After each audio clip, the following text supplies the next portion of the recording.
ਗੁਜਰਾਂਵਾਲੇ ਨਾ ਇੱਕ private school ਦੇ ਵਿੱਚ ਇੱਕ ਬੱਚੇ ਨੇ ਪ੍ਰਿੰਸੀਪਲ ਨੂੰ ਜਾ ਕੇ ਸ਼ਿਕਾਇਤ ਲਾਈ ਹੈ ਕਿ ਮੇਰੇ ਸਰ ਜੀ ਜਿਹੜੇ ਨੇ ਨਾ ਟੀਚਰ ਉਹਨਾਂ ਮੇਰੇ ਨਾਲ ਬਦਤਮੀਜ਼ੀ ਨਾਲ ਬੋਲੇ ਨੇ।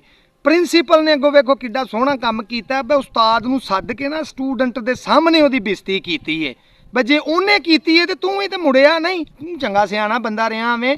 ਪਿੰਡੀ ਭੱਟੀਆਂ ਦੇ ਵਿੱਚ ਹਾਈ ਸਕੂਲ ਨੰਬਰ 1 ਹੈ, ਉਹਨੂੰ ਗੌਰਮੈਂਟ ਹੀ ਹੈ, ਉਹਨੂੰ ਪ੍ਰਾਈਵੇਟ ਕਰਨ ਲੱਗੇ ਨੇ ਤੇ ਟੀਚਰਾਂ ਤੇ ਬੱਚਿਆਂ ਨੇ ਇhtਜਾਜ ਕੀਤਾ ਜਿਹੜਾ ਉਹਨਾਂ ਦਾ ਹੱਕ ਸੀ। ਉਹਦਾ ਇhtਜਾਜ ਦਾ ਇਹ ਬਣਿਆ ਪਰ ਗਵਰਨਮੈਂਟ ਨੇ ਟੀਚਰਾਂ ਤੇ ਹੀ ਪਰਚਾ ਦੇ ਛੜਿਆ ਵੇ ਔਰ ਟੀਚਰ ਇੱਕ ਨੂੰ ਫੜਨ ਗਿਆ ਉਹਦਾ ਹੀ ਨਿੱਕਾ ਹੁੰਦਾ ਸਟੂਡੈਂਟ ਜਿਹੜਾ ਉਹਦੇ ਕੋਲ ਪੜ੍ਹਦਾ ਰਿਹਾ ਸੀ ਨਾ ਪੁਲਿਸ ਵਾਲਾ ਬਣ ਗਿਆ, ਉਹ ਟੀਚਰ ਨੂੰ ਫੜਨ ਗਿਆ। ਸਵਾਦ ਆਇਆ ਨਾ ਗੱਲ ਦਾ।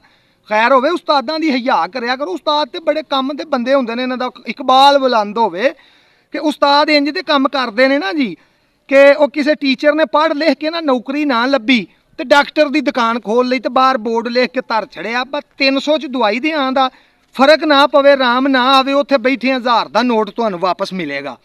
ਉਹ ਕੋ ਅਸਲ ਡਾਕਟਰ ਕੋਲੋਂ ਦੀ ਲੰਘਦਾ ਜਾਂਦਾ ਸੀ ਪਿਆ ਤੇ ਉਸ ਬੋਰਡ ਪੜਿਆ ਤੇ ਉਸ ਆਖਿਆ ਕਿ ਇਹਨੂੰ ਤੇ ਮੈਂ ਮੱਠਾਂ, ਅਸੀਂ ਜੋ ਸਵੇਰੇ ਉੱਠਦੇ ਆਂ ਇਹ ਨਾਰਾ ਮਾਰਨ ਵਾਲਾ ਵਾ ਯਾ ਬੇਈਮਾਨੀ ਹੈ ਤੇਰੇ ਨਾਂ ਦਾ ਅਸਰ ਹੀ, ਤੇ ਉਹ ਵੀ ਉਹਦਾ ਵੀ ਜ਼ਹਿਨ ਬਣ ਗਿਆ।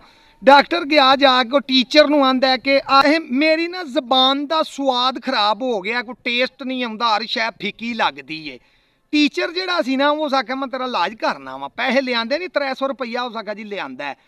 ਉਸ ਪਿੱਛੇ ਨਰਸ ਨੂੰ ਆਵਾਜ਼ ਦਿੱਤੀ, ਉਸ ਆਖਿਆ 22 ਨੰਬਰ ਡੱਬੇ ਦੇ ਵਿੱਚੋਂ ਨਾ ਦੁੱਧ ਵਾਲੀ ਬੋਤਲ ਲੈ ਕੇ ਆ। ਉਹ ਕੁੜੀ ਲੈ ਕੇ ਆਈ, ਉਹਨੇ ਉਹ 3 ਕੁ ਕਤਰੇ ਉਹਦੀ ਜ਼ਬਾਨ ਤੇ ਸੱਟੇ ਡਾਕਟਰ ਦੀ ਤੇ ਡਾਕਟਰ ਅੱਗੋਂ ਨੂੰ ਆਂਦਾ ਜੀ ਇਹ ਤੇ ਪੈਟਰੋਲ ਏ। ਉਸ ਆਖਿਆ ਲੈ ਮੁਬਾਰਕ ਹੋਈ ਆ 300 ਰੁਪਈਆ ਉਹਨਾਂ ਲਿਆ, ਤੇਰੀ ਜ਼ਬਾਨ ਦਾ ਟੇਸਟ ਠੀਕ ਹੋ ਗਿਆ।